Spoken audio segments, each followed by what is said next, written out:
God, through our parents, has given us this wonderful birth for a purpose.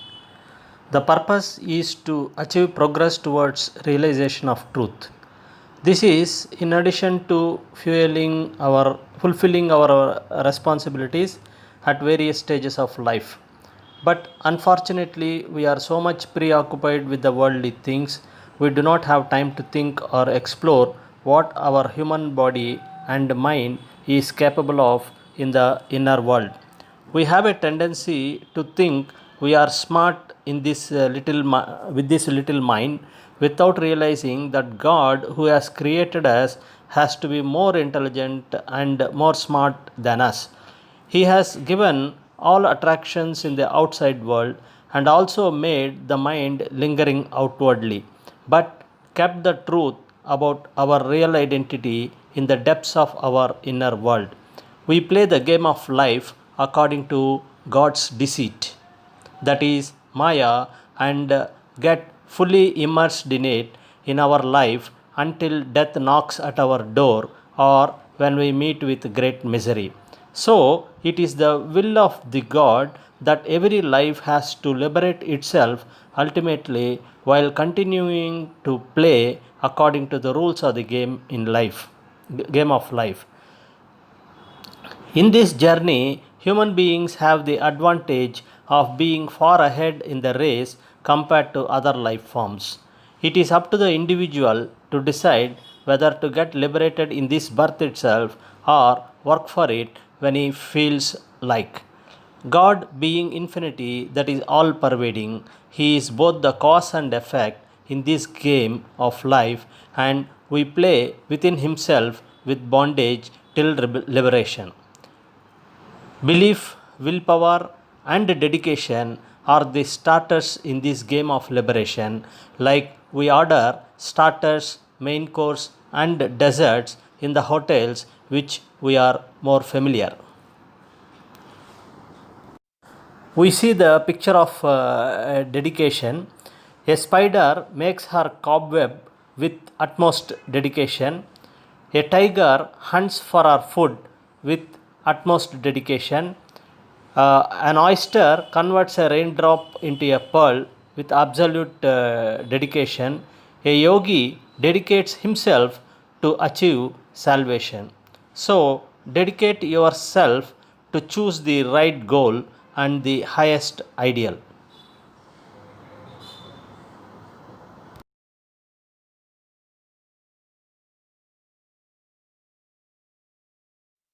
Now we are moving to the next part of the poem, that is Anadi Madhya Layudu Yavadu. That is the meaning of which is in whom the beginning, the in between, and the end lies. It is a law of nature that all life forms follow the same discipline as under 1. Creation or birth, 2. Sustenance or living, 3. Destruction or death. The picture you see is a life cycle. It starts with fertilization, it becomes a baby, then it becomes adolescent, and it attains old age, and it dies, and then the cycle repeats. In other words, it is the birth, growth, and death is the cyclic process which is shown in detail at various stages in the picture. Among life we see in this earth, one thing we see commonly happening is cycle of birth, growth, and death. This is fundamental to all living things. We start with a single cell and then multiply to form baby even before we see the outside world. As a matter of fact, we say our date of birth into this world is the day we see the outside world, but realistically speaking, we are born when we have become a single cell in the womb of mother, and thereafter we are ever growing till the growth ceases.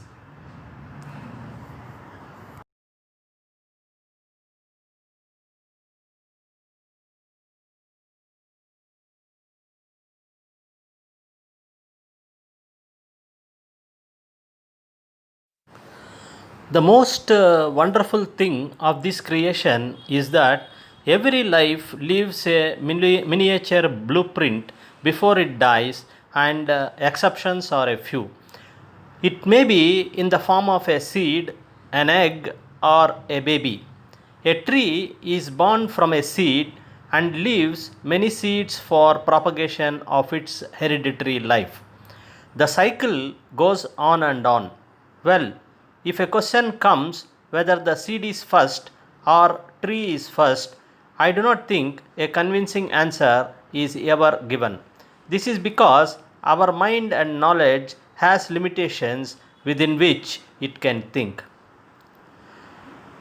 Another fascinating thing of life is that it moves only in one direction, that is, forward, and never backtracks, as aging is related to time and no life knows when it is going to die, and there is a tremendous inner urge to live. Each one of us hopes that this is not my day of death on the very day we die. We see some are born rich, some poor, some healthy, some with ailments, some are born human, and some animals, etc. Why this discrepancy and what factors can explain this is a big question. This is where the principle of reincarnation plays a key role. It gives a convincing explanation that all these discrepancies are results of cumulative effects of previous births. You are the reason for your destiny of what you are today, and your destiny in your next birth is in your own hands now. So, one has to strongly believe that death is not the end of the road but is another opportunity to lay the road to your desired destiny. Now, we are moving to the first part of it, that is birth. In other words, it is a process of creation. The process of creation starts with a big bang. So, let us understand what the fundamental principle in this creation is. Of course, it is believed that this creation is made through Big Bang some 13.77 billion years ago, presumably many billions of years before life has originated. The earliest life forms we know of were microscopic organisms, that is, microbes, that left signals of their presence in rocks about 3.7 billion years old. The signals consisted of a type of carbon molecule that is produced by living things. So, from primitive life forms, specifics are created with varied intelligence, features, and capabilities such as trees, ants, birds, animals, and human beings, which we are seeing now among million species in both sea and land. The first human ancestors appeared between 5 million and 7 million years ago. Civilization taught us to have individual identity. So, in a sense, it is a race for survival, evolution, and realization that is happening, and this world provides a platform for the same. We are yet to prove existence of life elsewhere in the universe.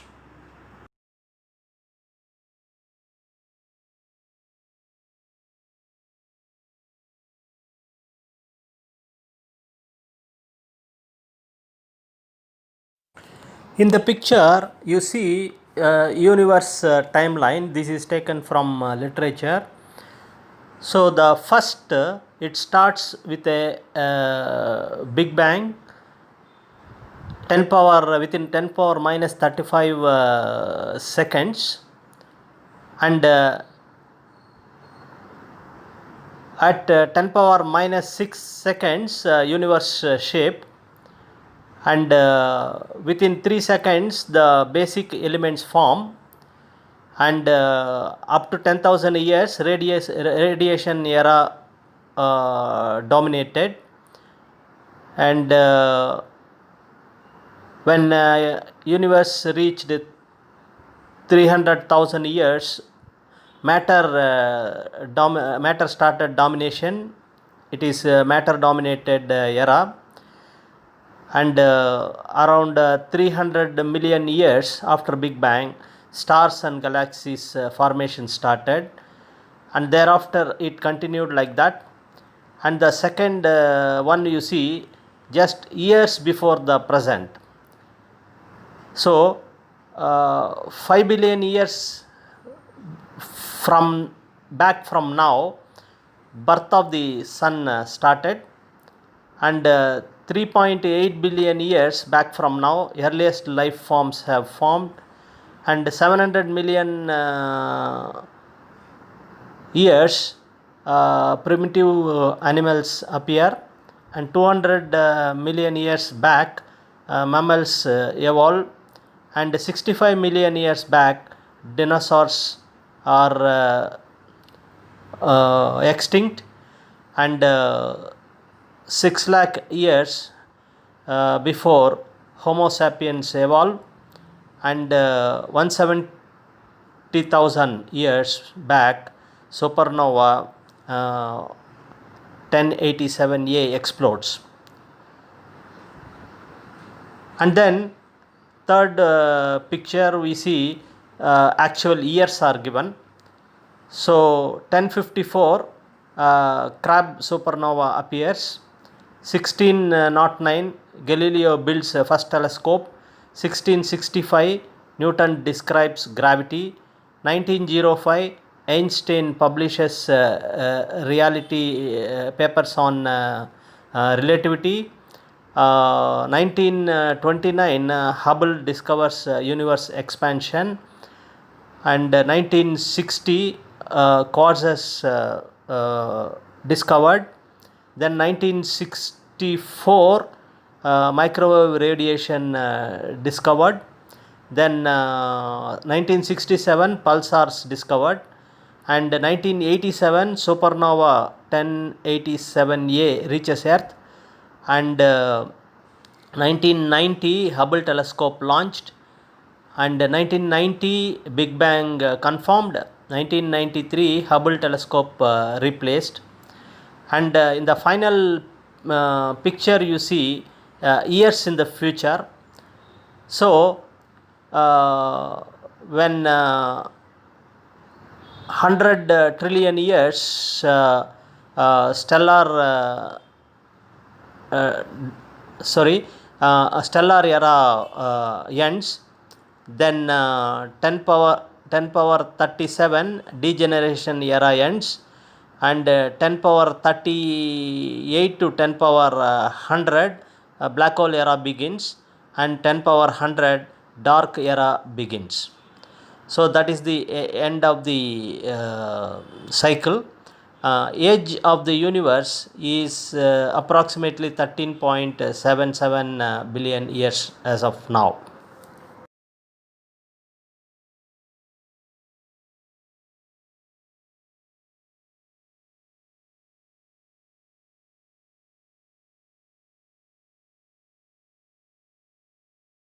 This is a picture of the universe with stars, galaxies, local clusters, superclusters, everything in the universe. It starts with the singularity and then formed, as we have seen earlier. And you also see in the table down below that when at what time the event started, and then you see the event description and temperature also. The table is self-explanatory. In this page you see further details on the astronomical details, that is a life cycle of stars. On the top you see sun-like stars. What is the life cycle? And then below they are huge stars. So what happens to sun-like stars in different stages are given there. It becomes a red, the sun-like star becomes a red giant, then planetary nebula, then white dwarf, and then a black dwarf. Whereas that is up to 1.5 times the mass of the sun.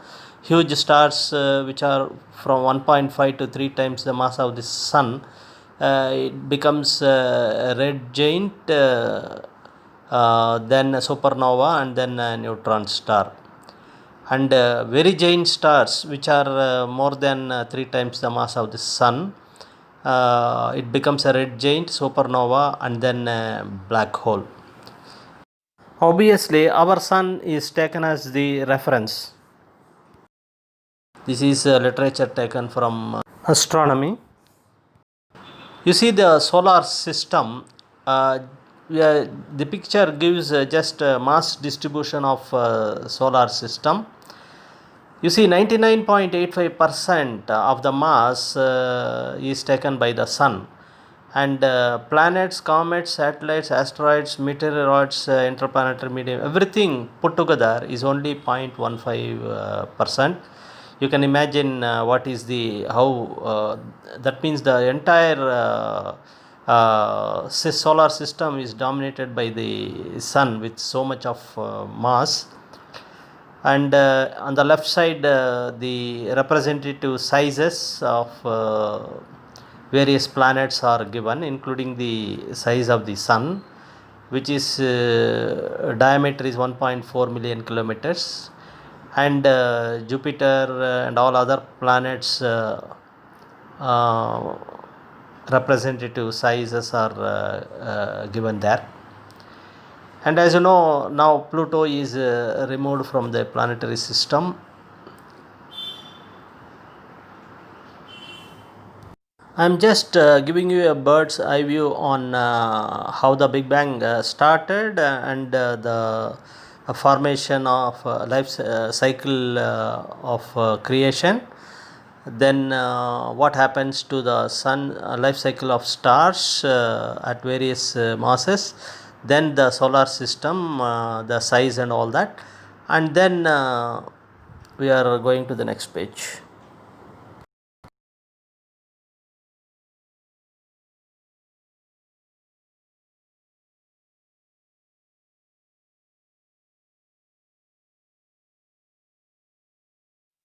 This is next in the process of creation. After solar system you see the earth and internals. We normally see the beautiful earth in the pictures, but actually this shows a section of earth which contains inner core, outer core, lower mantle and upper mantle. All the materials are there inside the earth, and inner core has nuclear fusion taking place. It's inner core and outer core. Next you see the periodic table of elements. Various elements are seen with atomic number.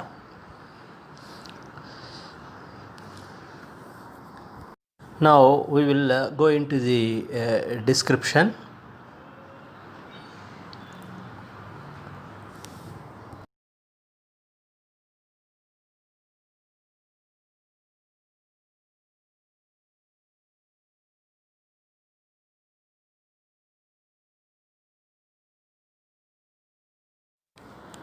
An atom is part of an element. A particular element is composed of only one type of an atom. Elements can combine with each other to form molecules. Matter is made up of atoms and molecules. Atoms and molecules make up the three common states of matter. on Earth, namely solids, liquids, and gases. Matter exists in another state also called plasma. So to say, the world and entire universe are filled with matter and energy. It is known that the world we live is dominated with earth, water, fire, wind, and space, which are called Panchabhuta as shown in the picture. In fact, we are also made of the five basic elements called Panchabhuta, that they are called five basic elements of life as shown above. Our human body is a combination of matter called earth, air which we breathe, temperatures as fire, water which we drink, and the space within. We cannot survive with absence of any one of these elements. And then comes evolution of life forms, which you see in the picture. The various life forms, we are on the top of it, human beings. There are animals below, and creatures, and then trees.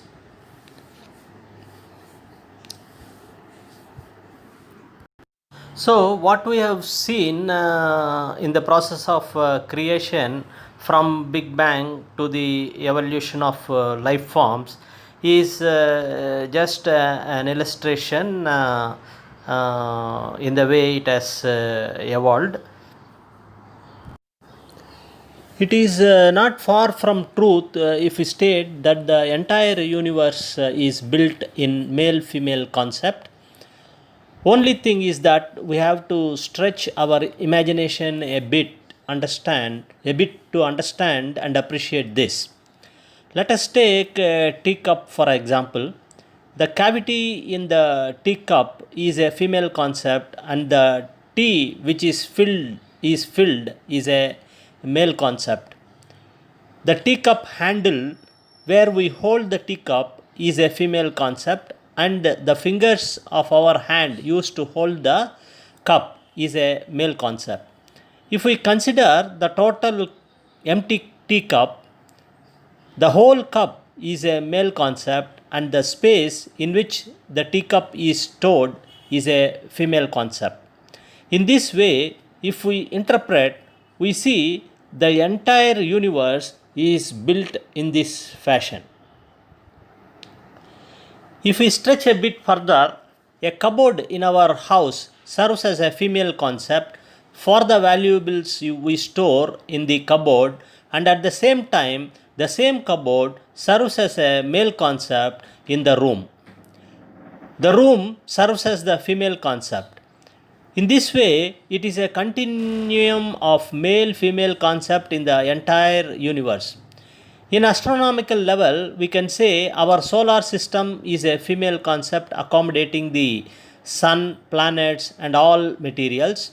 The same solar system becomes a male concept to the surrounding interstellar space.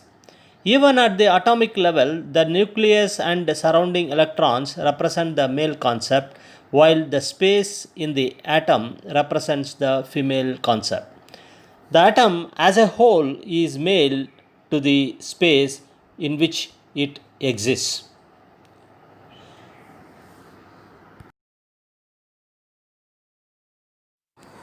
As a matter of fact, life itself is generated from the male female concept, egg from female, and sperm from male in the combination leading to human birth. We normally associate male female concept with genitals and is more clogged with this thinking. While it is true in a narrow perspective. Of course, even if it is a narrow perspective, it is of great importance, as otherwise we will not be seeing the world the way it is, and to be more specific, we will not be seeing this world at all. This is the beauty of the universe and the way it is created. Prakruthi is a female concept and consciousness is a male concept. One cannot exist without the other.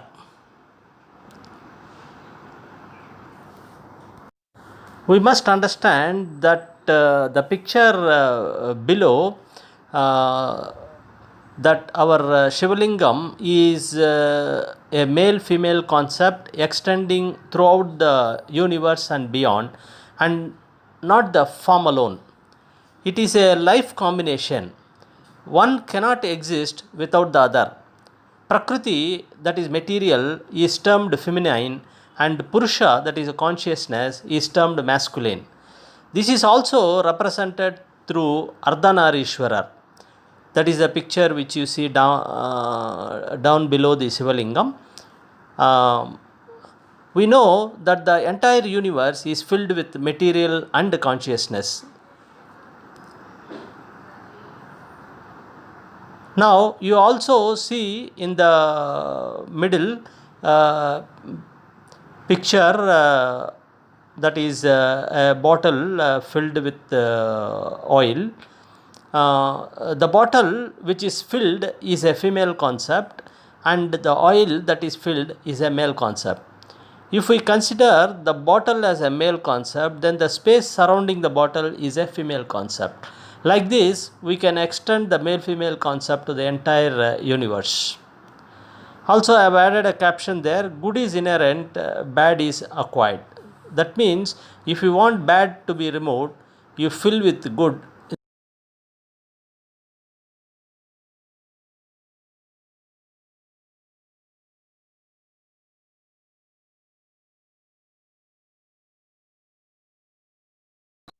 We have seen the cycle birth, growth, and death as a cyclic process. So, birth is also referred to creation, and growth, that is where we live, is called the sustenance phase. Now, we are going to deal with the sustenance phase. Now, sustenance succeeds creation till destruction. Here, destruction means death or disintegration to origin. Sustenance includes survival, progress or growth, and achievement in life, which includes both materialistic and spiritual progress. All the transformation or change that is associated with life or a natural change is an integral part of sustenance. We know that life is formed as a combination of material and immaterial. Material is a combination of matter and energy. When we talk about matter, it represents panchabhutas, namely earth, water, air, fire, and akasha, presumably empty space. We are all made up of these in the gross and fine form. The picture you see is the seat of power. Lowest, this one is the physical plane where our senses are represented. That is skin, eye, ear, nose, and tongue. Our five senses are represented there. This is in the physical plane, which we can see very clearly, and we all know about it. Now the next comes is the subtle plane, which represents the prana, mind, and intellect. This is a finer form of matter, which is difficult to perceive, because it is in the subtle plane. And above that, you see the subtlest plane, that is atma, which we call it as immaterial. So now we are going to see what is where the real power lies.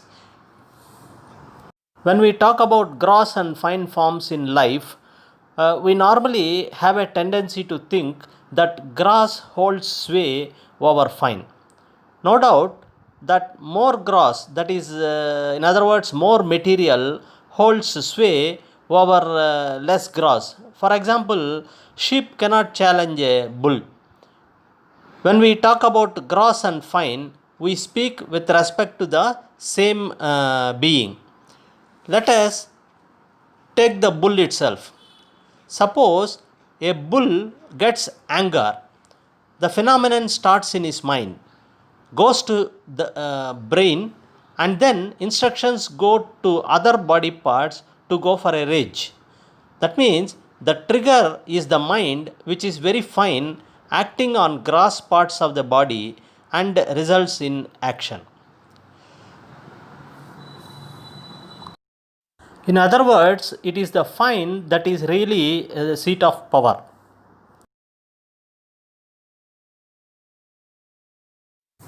Suppose we get an idea to go for a movie suddenly. The thought triggers action for searching, getting ready, and going for a movie. So, anything which we do starts at a subtle level, gathers momentum, and then put into action. It can be a short term, like going for a movie, or a long term. Suppose a thought comes into our mind that we want to bring up our children in a much disciplined way. This thought triggers action for a very long period. So, even for heart beating, also, it has to receive a signal which is finer.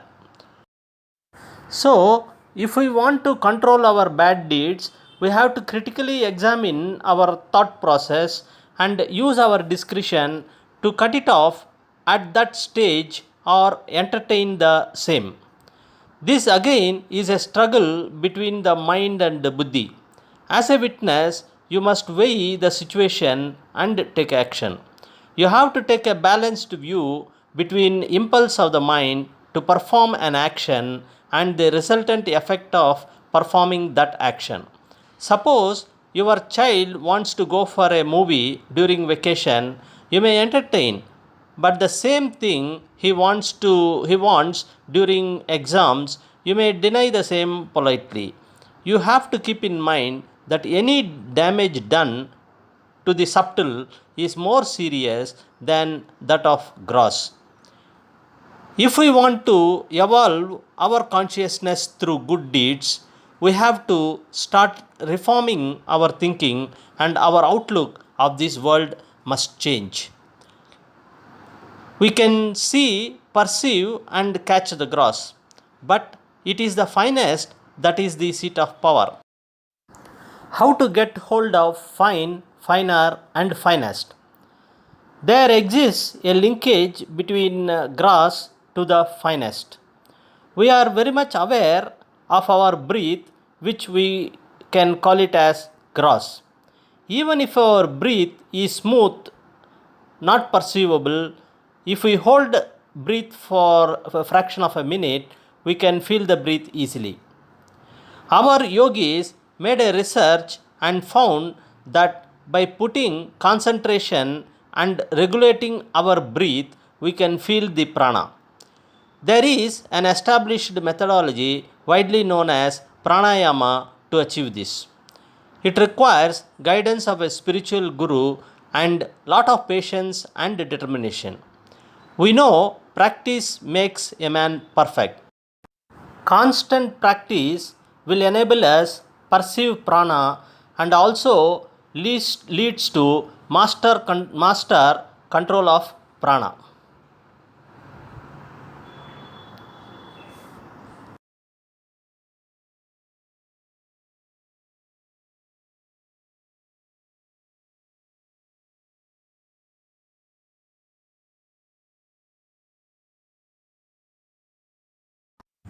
Here you see the picture of linkage. The first one is breathing.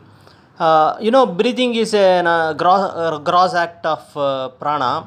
Once we control breathing, we can have a feeling of prana, which is represented in this blue color icon. Then control of prana, it is the prana which drives the mind. So if we control prana, naturally we can control the mind, which is indicated as icon next. And when the mind is controlled, it falls in line with buddhi without any contradiction.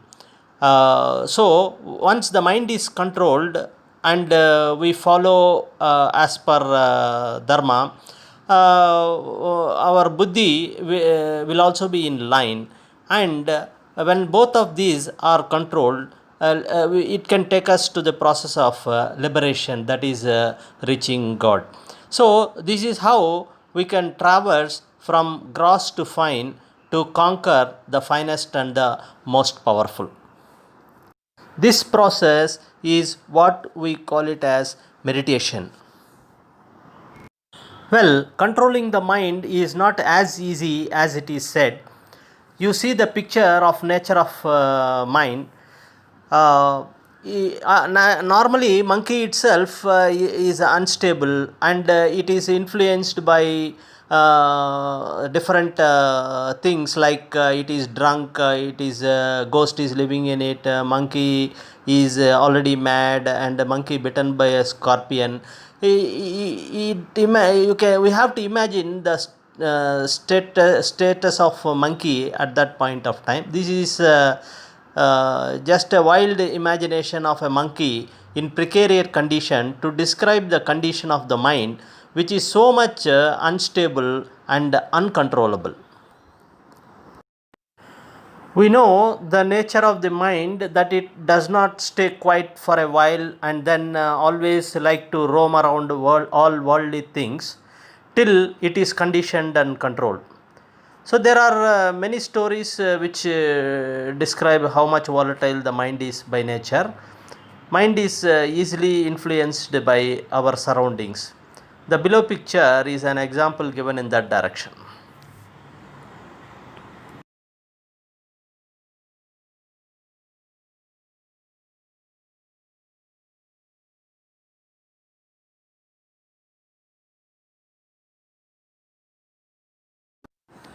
We know the mind is volatile. At the same time, we also know that the mind requires prana for its movement.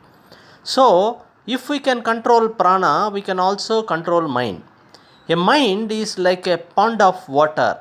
When water is still, we can see the bottom of the pond, and when there is a disturbance, we cannot see the bottom. Same way, when the mind is constantly disturbed by worldly things, we will not be able to see through the mind even though soul exists. It is the mind which is in between the individual soul called Jivatma and the universal soul called Paramatma. Once the mind is made still, it automatically reveals the presence of self effulgent light, the glimpse of which is the very purpose of life. With this comes the transformation about your identity, and you will realize your truthful identity with the soul, instead of physical body which is ready to perish at any point of time. The picture below shows the power of the cosmic soul, like any number of lights cannot compensate the power of the sun. Any number of individual souls cannot match the power of the cosmic soul.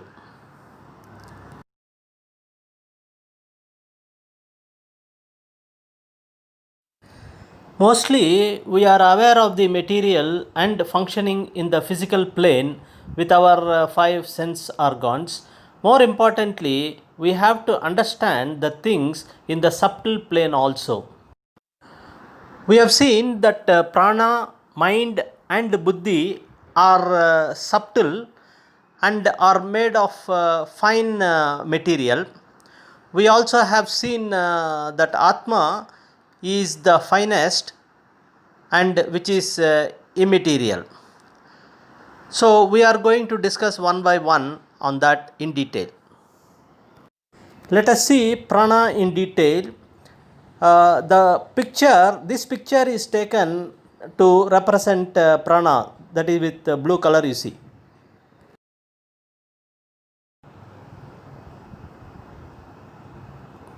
Prana, by definition, it permeates each individual as well as the universe at all levels. It acts as physical energy, mental energy, and intellectual energy. Prana also acts as sexual energy, spiritual energy, and cosmic energy. All that vibrates in this universe is prana, like heat, light, gravity, magnetism, vigor, power, vitality, electricity, life, and spirit are all forms of prana. It is the prime mover of all activity. It is the wealth of life. It permeates life, creating the sun, the moon, the clouds, the wind, the rain, the earth, and all forms of matter. This is actually taken from literature. This is how the prana is described. Let us understand the fundamental principle of diversity in life. As an analogy, utilities are taken for example. There are utilities such as a tape recorder, TV, grinder, fan, and a refrigerator taken for example. A tape recorder is built with a mechanism to play songs and record them. Even though it has a full mechanism built in, it requires an internal power source like battery or external power source of electricity to perform its intended function. Once electricity enters into the tape recorder, it starts playing songs and executes other intended functions. Once the power goes, it stops functioning. The same electricity, when it enters TV, it starts performing the functions of a TV, and when it enters a refrigerator, it performs the functions of a refrigerator. You see the picture, there is a comparison between electricity and prana. On the left side, you see all the utilities.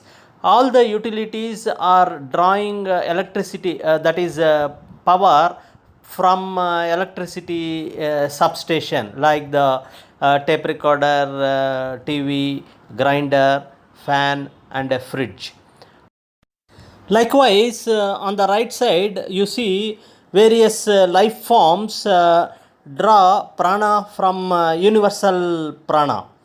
That is, just like electricity makes all equipments work, prana enters various forms of life for living. Soul is the fundamental entity ruling the entire universe. Now, electricity being the same, it performs variety of functions depending upon the mechanism it is entering into. If the mechanism is faulty or electricity is not there, in both cases the equipment will not function. In the same way, soul is a common entity. The finest prana, which we call it as pranam in Telugu, is an apparent manifestation of soul, which when enter into a snake body, that is a mechanism at cell level, it lives as a snake. When it chooses to enter the body of fish, and it becomes a fish. So is the case with human being. This is the principle of universal brotherhood. Like electricity comes from a powerhouse and make all utilities function in our home, individual soul, the Jivatma, comes from universal soul called Paramatma and displays the grandeur of our universe.